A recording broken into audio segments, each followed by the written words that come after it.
Cream ಬಾಕ್ಸಸ್ಸಿಂದ ಮಾಡಿದ್ದು. ಇದರ ಮೇಲೆ ಅಕ್ರಿಲಿಕ್ ಪೇಂಟ್ ಮಾಡಿದ್ದೇನೆ.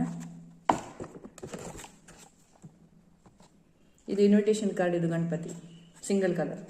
ಇದಕ್ಕೆ ಮುಚ್ಚಳ ಕೂಡ ಮಾಡ್ಬೋದು ನೀವು. ಇದು ಓಲ್ಡ್ ಬಾಟಲ್ ಕ್ಯಾಪ್ಸ್, ಇದರ ಮೇಲೆ ಪೇಂಟಿಂಗ್ ಮಾಡಿ ಇಲ್ಲಿ ಡಿಸೈನ್ ಕೂಡ ಮಾಡ್ಬೋದು.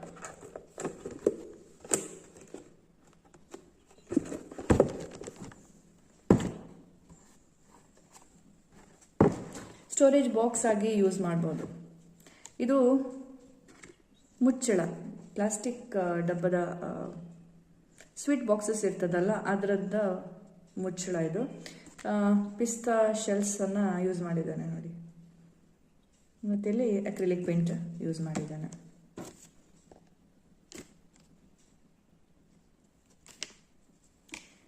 ಸೊ ಇದೊಂದು ಇನ್ವಿಟೇಷನ್ ಕಾರ್ಡಿಂದ ಮಾಡಿದ್ದು.